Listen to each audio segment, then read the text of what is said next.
The New York Knicks picked up a massive win over the Sacramento Kings on Saturday night. We ended up scoring 143 points, which is the most that we had scored in a game since Denver. It's the second most on the season. We scored 145 back in that game. The Knicks were awesome in this one. They hadn't played in a long time. You have to go back to, what was it, Tuesday, guys?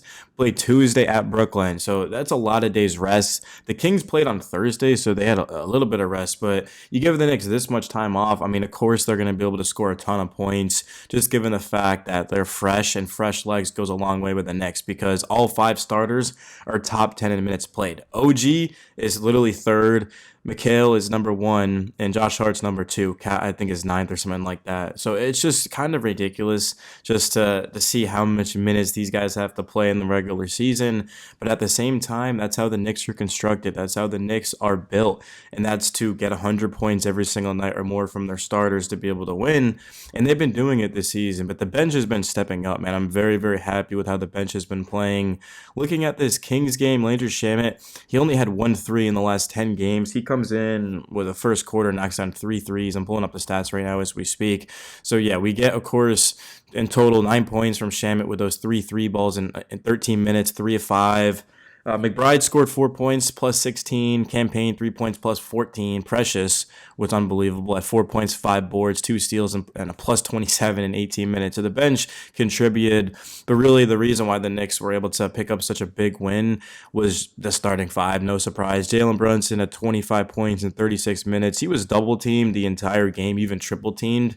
So that's why you see those 11 assists. I know Brunson's having a career in terms of passing, but I mean, guys, literally they were forcing him to just give it up to other players, and they were able to step up. OG played probably his second best game of the season outside of Denver, 33 points in 35 minutes.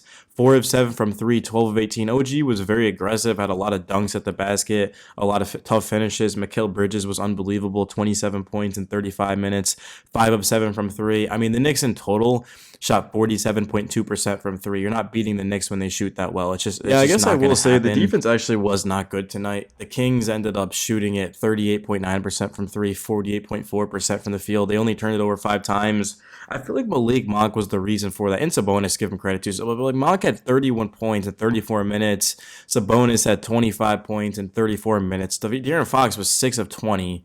DeRozan had 18 points, 6 of 12. Keegan Murray was 5 of 11. The efficiency was good. It's just the Knicks were better. It really came down to that. Fresh legs for both teams. I expected it to be high scoring, but 143 points is actually crazy in an NBA game. And, like, I mean, I guess it's not the craziest thing just because of how fast paced it is and high scoring. Defense is down, but God, the Knicks just could not miss tonight. It was crazy. I mean, this team ended up scoring over 30 in every single quarter, 39 in the third. The second quarter gave up 42. The second quarter was terrible. I mean, literally, but thankfully they were able to bounce back and make the adjustments at halftime. But Josh Hart, I haven't even talked about him yet. I mean, Hart was once again at another triple double. He's trying to become the most triple double Nick in history. I think he's over halfway there to passing Will Clyde Frazier. And this one, Hart had 20 points, 18 boards, and 11 assists. Also had 2 blocks and an assist. I don't know if that's right. I could have swore Hart had 3 blocks, but this is ESPN, so maybe they'll change it.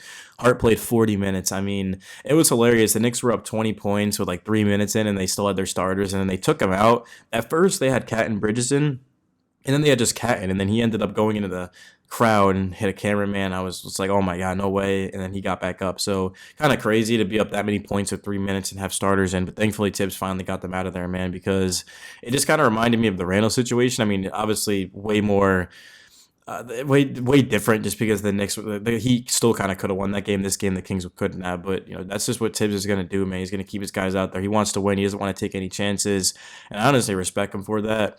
But just looking at the starting five, I mean, everyone was awesome. Cat was 7 of 18. I mean, yeah, 18 points. Like, Cat was under his average, but he had 15 rebounds, 2 assists, and a steal. I thought Cat honestly had a good game.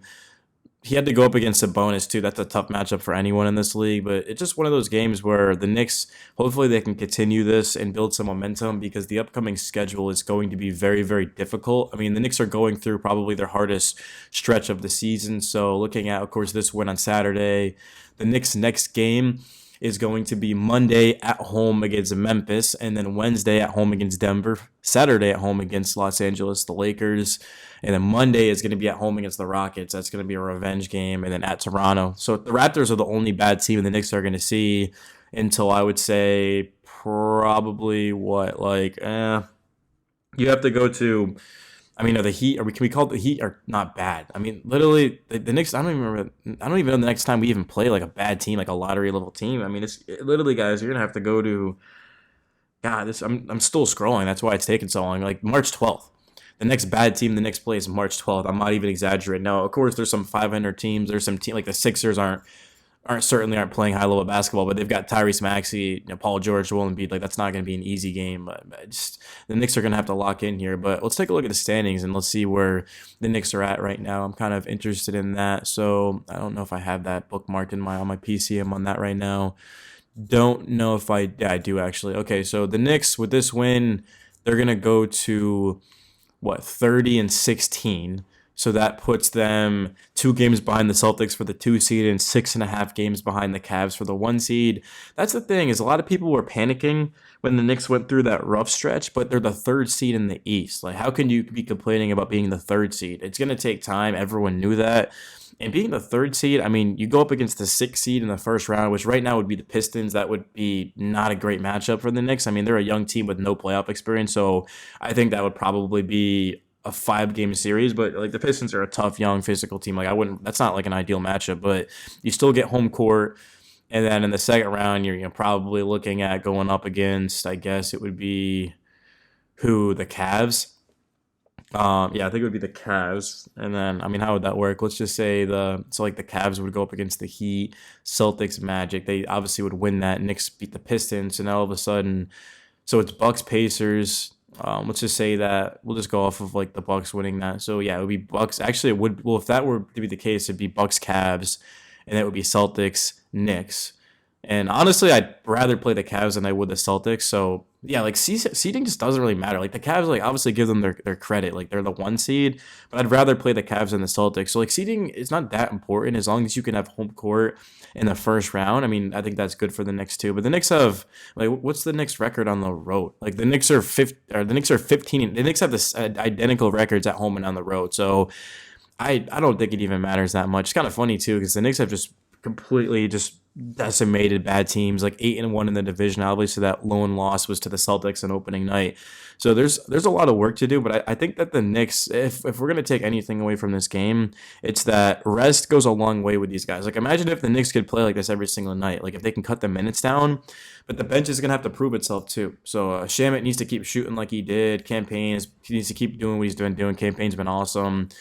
Precious and McBride. McBride needs to step. Like McBride has not been playing that well. If I'm being completely honest, like tonight, I don't have. Do I have this? I don't even have the stats pulled up. But McBride, I think I said 4 points, right? So I mean, McBride, he was like a guaranteed 10 points like last season off the bench, and now he's struggling. So hopefully we can get that together. But yeah, great win, man. Happy with the team, and yeah, go have a good Saturday night. Go have some fun, man. But be ready for Monday against the Grizzlies because the Grizzlies have a really good team. So that's gonna be a tough one. But I'm out, guys. Knicks Daily, peace.